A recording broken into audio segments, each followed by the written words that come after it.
परेशानियाँ हमारे जीवन में आ रही थी, उनकी इंटेंसिटी कम हो गई है। परेशानियाँ कभी रुकती नहीं हैं, परेशानियों का काम है आना, लेकिन साथ के साथ चले भी जाना। अगर वो टिक जाएँ तो ज़्यादा परेशान करती हैं। अगर किसी को कोई प्रॉब्लम हुई और थोड़े टाइम में वो चली गई, तो वो प्रॉब्लम इतनी भारी नहीं पड़ती है। लेकिन अगर वो रुक जाए, वो लगातार बनी रहे और एक के बाद एक परेशानियाँ आती रहें, तो व्यक्ति परेशान हो जाता है। आप सबसे पहले लक्ष्मी से संबंधित उपाय शुरू कीजिए अपने। आप श्री सूक्त का पाठ कीजिए।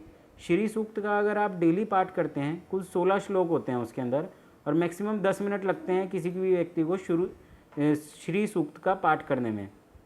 अगर आप इस पाठ को नियमित रूप से अपने जीवन में अपना लेते हैं, तो आप देखेंगे कि आपके जो व्यवसाय है, जो आपका काम है, उसमें जो रुकावटें आ रही थी अब वो कम आ रही हैं और आपके व्यवसाय में तरक्की होनी शुरू हो गई है। एक और महत्वपूर्ण चीज़ है जो मैं आपको बताना चाहता हूँ, वो ये है कि आप सबसे पहले अपने घर में कुबेर का स्थान ढूंढें। मैंने शायद पहले भी बताया था, एक बार आपको फिर बता रहा हूँ कि लोगों को पता ही नहीं है कि उनके घर में कुबेर का स्थान कहाँ है। अगर आपको ये पता लग जाए कि आपके घर में कुबेर का स्थान कहाँ है, तो आप उसकी नियमित रूप से पूजा कीजिए। लक्ष्मी जी की पूजा के साथ साथ अगर आप कुबेर जी की भी पूजा करते हैं, तो आपको बढ़ने से कोई भी नहीं रोक सकता। आपके धन धान्य में वृद्धि होगी ही होगी। अक्सर ये देखा है मैंने, लोगों के घर पे वास्तु के लिए जाता हूँ तो मैं, कि कुबेर के स्थान पे किसी ने कूड़ेदान रखा हुआ है, किसी के सीढ़ियों के नीचे कुबेर का स्थान आया हुआ है, किसी को पता ही नहीं है, गंदगी रख रखी है, कबाड़ भर रखा है। तो अगर आप जो आपके मेन फाइनेंस देखने वाला बंदा है, उसके यहाँ पर आप कूड़ा भर करके रखेंगे, वहाँ पर गंदगी फैलाएंगे, तो वो आपको पैसे कैसे देगा। तो आप सबसे पहले अपने घर में कुबेर का स्थान देखिए। लोगों ने 2-2 बार वास्तु करा लिया अपने घर में, पूजा का स्थान देख लिया, बेडरूम देख लिया, स्टडी का रूम देख लिया, सारे रूम देख लिए हैं, एक कुबेर के स्थान को छोड़ करके सब हो गया है, और जो मेन चीज़ है वो आपने देखी ही नहीं है। तो आप सबसे पहले अपने घर में कुबेर के स्थान को देखिए, वहाँ पर साफ़ सफाई कीजिए, अगर गंदगी है तो वहाँ पर हटाइए, और वहाँ पर छोटी सी लक्ष्मी जी की एक तस्वीर लगाइए, और सुबह शाम दोनों समय वहाँ लक्ष्मी जी की आप पूजा कीजिए और कुबेर जी की भी पूजा कीजिए। थोड़े दिनों में ही आप देखेंगे कि जो आपके रास्ते में रुकावटें आ रही थी, जो फाइनेंस से रिलेटेड आपको प्रॉब्लमें आ रही थी, आपकी तरक्की में जो रुकावटें लग रही थी, आपके काम जो बनते बनते बिगड़ रहे थे या पूरे नहीं हो पा रहे थे, वो पूरे होने शुरू हो गए हैं। एक और छोटा सा उपाय आप कीजिए, आप अपने बिजनेस के अंदर, आप शुक्रवार से या शनिवार से इस उपाय को शुरू कीजिए। आप 20 अगरबत्तियाँ लीजिए और अपने जो भी व्यवसाय परिसर है, आपकी शॉप है, दुकान है, शोरूम है, उसके अंदर आप बाहर की तरफ 20 अगरबत्तियाँ लगाइए सुबह सुबह दुकान खुलने के बाद, और कोशिश कीजिए कि उसका धुआं बाहर की तरफ जाए, दुकान में ना आए। वहाँ पर एक छोटा टेबल फ़ैन रख सकते हैं, या एग्जॉस्ट फ़ैन हो तो उसके साथ लगा सकते हैं। तो अगर वो 20 अगरबत्तियों का धुआं बाहर की तरफ जाएगा सुबह सुबह, तो आपके जितने भी व्यवसाय के अंदर जितनी भी नेगेटिव एनर्जी होगी, उसे वो अपने साथ बाहर लेकर के जाएगा। आप कोशिश ज़रूर ये करिएगा कि वो अंदर की तरफ ना आए। ऐसा आप शनिवार से लेकर के शनिवार तक लगातार कीजिए। 8 दिन के बाद आप फ़र्क महसूस करना शुरू कर देंगे। एक और चीज़ है जो आप अगर अपने व्यवसाय के अंदर करते हैं तो आपको फ़ायदा होगा। आप स्फटिक के लक्ष्मी गणेश जी की स्थापना कीजिए। थोड़ा रेयर मिलते हैं लेकिन मिल जाते हैं। स्फटिक की मालाएँ तो ईज़िली मिल ही जाती हैं, श्रीयंत्र भी मिल जाते हैं, शिवलिंग भी मिल जाता है स्फटिक का। आप कोशिश कीजिए कि आपको स्फटिक के लक्ष्मी और गणेश जी मिलें। लोग अपने घरों के अंदर पीतल के, मिट्टी के और बहुत सारी धातुओं के लक्ष्मी गणेश जी रखते हैं, वो आप रखते हैं, बहुत अच्छी बात है। साथ में आप स्फटिक के लक्ष्मी गणेश जी भी रखिए। स्फटिक के लक्ष्मी गणेश जी रखने से आपके उस पूरे व्यावसायिक परिसर के अंदर या आपके घर के अंदर एक पॉजिटिव वाइब्रेशन फैलेगी, और वो पॉजिटिव वाइब्रेशन अट्रैक्ट करेगी फाइनेंस को। और जब फाइनेंस आपके पास अट्रैक्ट होकर के आएगा, तो मेन आपका पर्पस ही यही है व्यवसाय को करने का, आगे बढ़ने का। ये अगर आप उपाय करेंगे तो धीरे धीरे आपके व्यवसाय के अंदर वृद्धि होनी शुरू हो जाएगी। एक और छोटा सा आप उपाय कीजिए लक्ष्मी प्राप्ति के लिए, अपने व्यवसाय में तरक्की करने के लिए।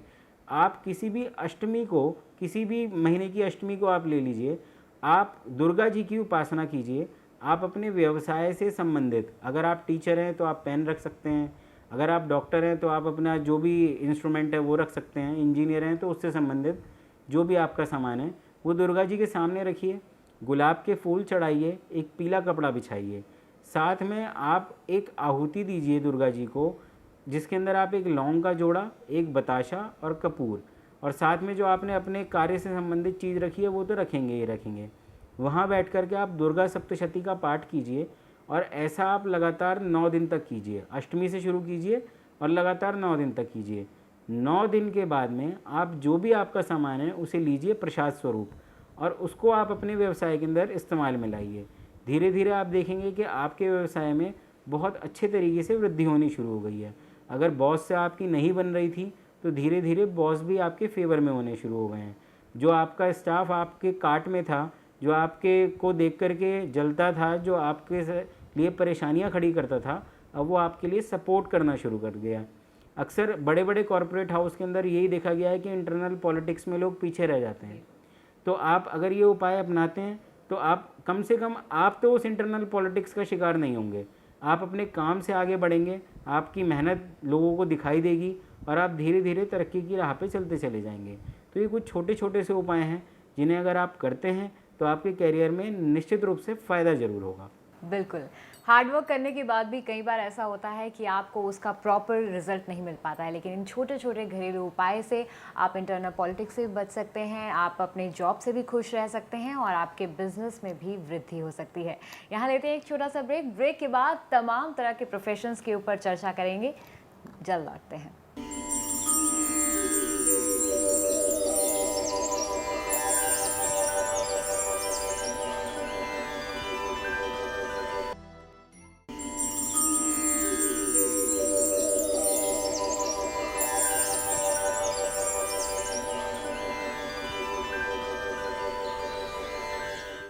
ब्रेक के बाद एक बार फिर से आप सभी का स्वागत है एस्ट्रो ज्ञान प्रोग्राम में, जहां विशाल गुप्ता जी आपकी तमाम तरह के प्रोफेशन और करियर रिलेटेड प्रॉब्लम्स का समाधान बता रहे हैं।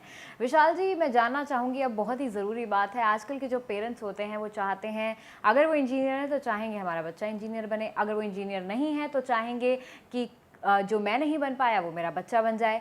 तो ऐसे में किस तरह से पेरेंट्स की जो क्यूरोसिटी होती है कि हमारा बच्चा आगे चलकर क्या बनेगा, एक तो वो पता चल जाए, और दूसरी बात, अगर वो उन बच्चों के ऊपर दबाव डाल रहे हैं, थोप रहे हैं कि हम चाहते हैं कि ये बच्चा ऐसा बन जाए, अगर उन्हें पहले से ही पता चल जाए कि बच्चा इस लाइन में जाएगा और तरक्की करेगा तो उसके ऊपर शायद दबाव भी नहीं डालेंगे। तो कैसे इन पेरेंट्स की जो धारणा है करियर के प्रति, अपने बच्चों के प्रति, वो कैसे उसका आप बताएंगे? जी बिल्कुल।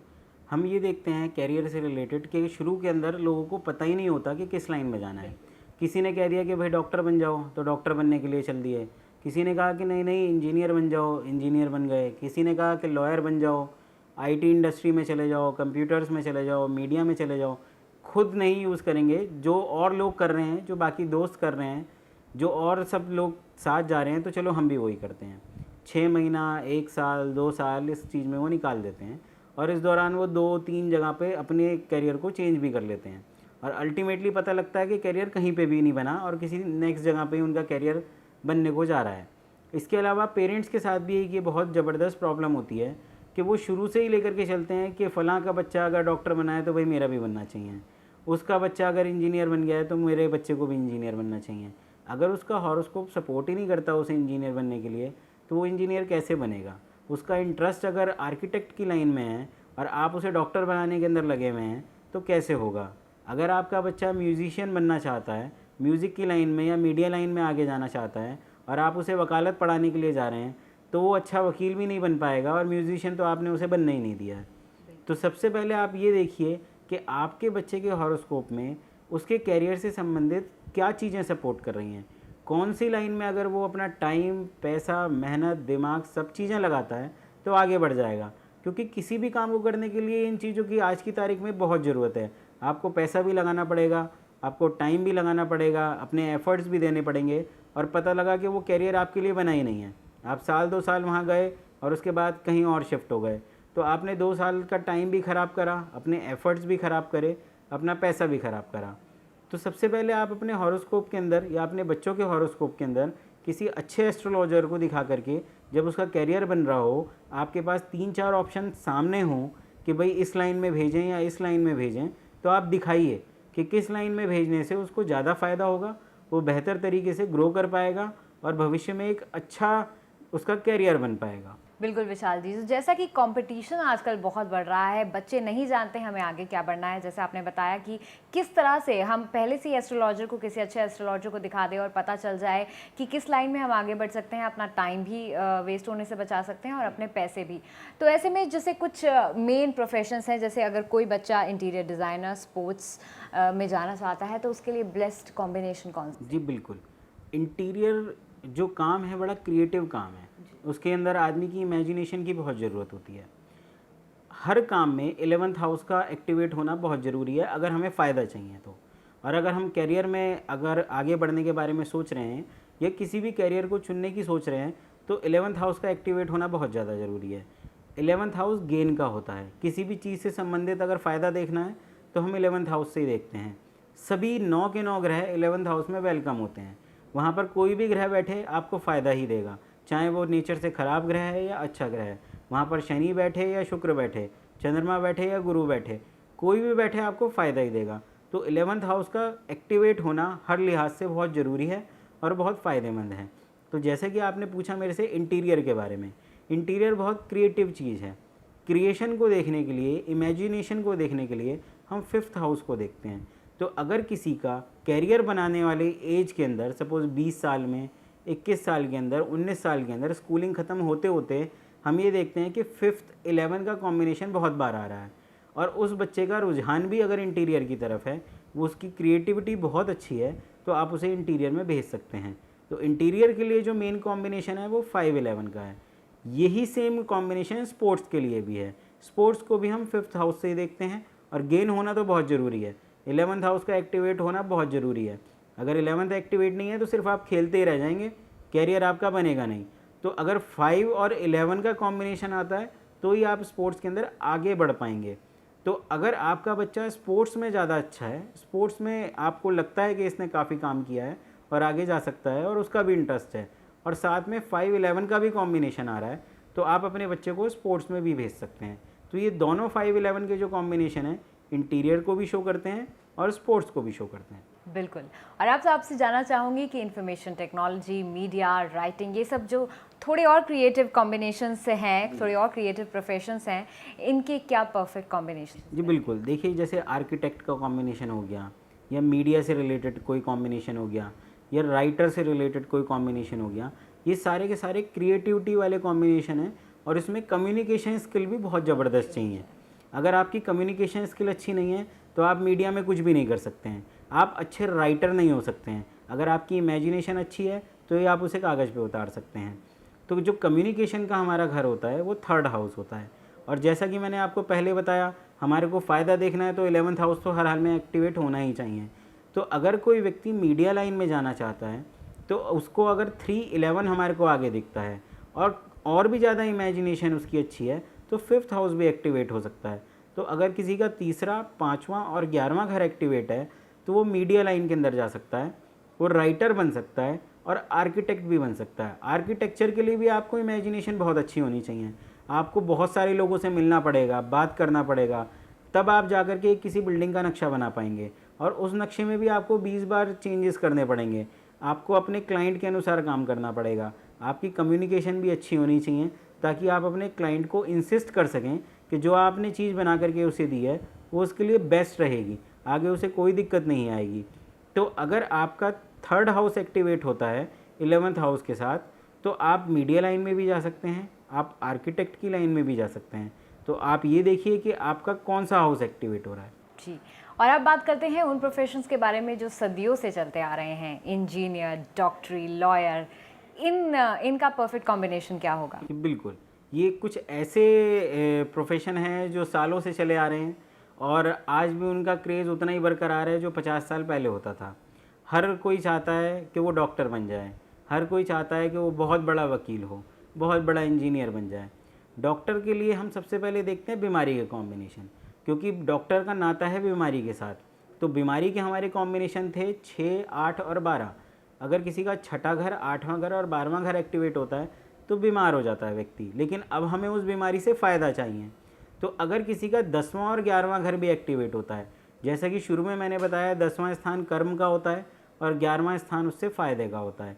तो बीमारी से फ़ायदे के लिए, मेडिकल लाइन में जाने के लिए हमारे को अगर 6, 8, 12 के साथ 10, 11 का कॉम्बिनेशन भी मिल जाता है तो व्यक्ति डॉक्टरी लाइन में जा सकता है। अगर बहुत बड़ा किसी को सर्जन बनना है, उसका हॉरोस्कोप बताता है कि ये बहुत बड़ा सर्जन बन सकता है, आगे MD लेवल का या MS लेवल का या उससे भी ऊपर PhD लेवल का डॉक्टर बन सकता है, तो उसके लिए 4th हाउस का एक्टिवेट होना भी बहुत ज़रूरी है। 4th हाउस होता है कुछ क्रॉनिक डिजीज़ से रिलेटेड, कोई ऐसी बीमारियां जो स्पेशलिस्ट ही देख सकता है, जैसे किसी ऑर्थो से रिलेटेड प्रॉब्लम है, कैंसर से रिलेटेड प्रॉब्लम है, या माइग्रेन से रिलेटेड, ब्रेन से रिलेटेड कोई और प्रॉब्लम है। ऐसी प्रॉब्लम जो इजीली डायग्नोज नहीं हो पाती हैं और इसके लिए कुछ बड़े स्पेशलिस्ट ही होते हैं। तो अगर किसी कॉम्बिनेशन में मेडिकल के साथ साथ 4th हाउस भी एक्टिवेट होता है तो इट मीन्स वो कोई बहुत बड़ा डॉक्टर बनेगा। तो अगर आपको दिखता है कि आपके बच्चे के हॉरोस्कोप के अंदर डॉक्टर का कॉम्बिनेशन अच्छा बन रहा है और उसका रुझान भी डॉक्टरी की तरफ है, तो आप उसे बिल्कुल भी वकील ना बनाएं, उसे ज़बरदस्ती अपने प्रोफेशन में अपनी दुकान पे बिठाने की कोशिश ना करें। आप उसकी जितनी भी पोटेंशियलिटी है, जितनी भी उसके अंदर संभावना है, उन्हें समाप्त कर रहे हैं। तो आप सबसे पहले ये देखिए कि उसका हॉरोस्कोप क्या कहता है और उसके अकॉर्डिंग ही आगे बढ़िए। इसी तरीके से एक बहुत पुराना सा प्रोफेशन है हमारा लॉयर का प्रोफेशन, वकील का प्रोफेशन या मजिस्ट्रेट का है या कानून से संबंधित काम का।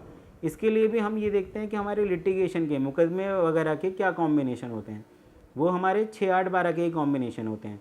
जो हमारे रोग के कॉम्बिनेशन है वही हमारे मुकदमों के कॉम्बिनेशन है।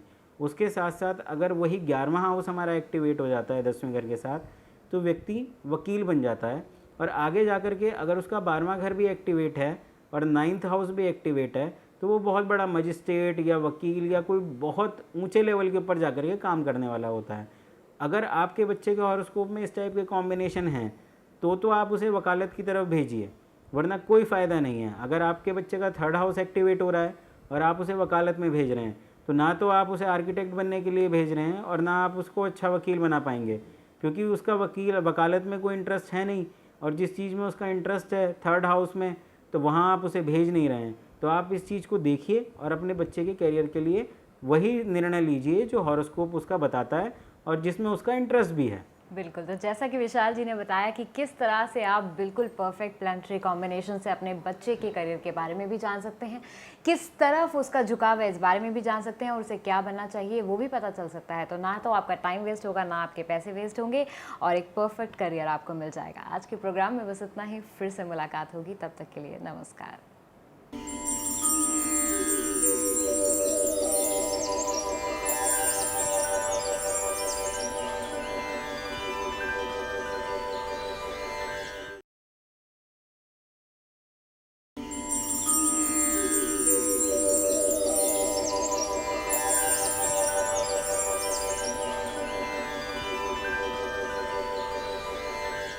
नमस्कार, एक बार फिर से आप सभी का स्वागत है हमारे खास कार्यक्रम एस्ट्रो ज्ञान बाय विशाल गुप्ता में, जहां जाने माने एस्ट्रोलॉजी स्पेशलिस्ट विशाल गुप्ता जी आपकी तमाम प्रॉब्लम्स का सॉल्यूशन हमें बताएंगे। कोई भी प्रॉब्लम हो, चाहे परिवार से रिलेटेड या प्यार से रिलेटेड, घर से रिलेटेड या करियर से रिलेटेड, सभी तरह के सुझाव आपको इस प्रोग्राम में मिलेंगे। तो चलिए आज का प्रोग्राम शुरू करते हैं। विशाल जी, बहुत बहुत स्वागत है आपका हमारे इस खास प्रोग्राम में। और आज दोस्तों हम बात करेंगे लिटिगेशन, मुकदमे, कोर्ट कचहरी से रिलेटेड आपकी सारी तमाम प्रॉब्लम्स के बारे में।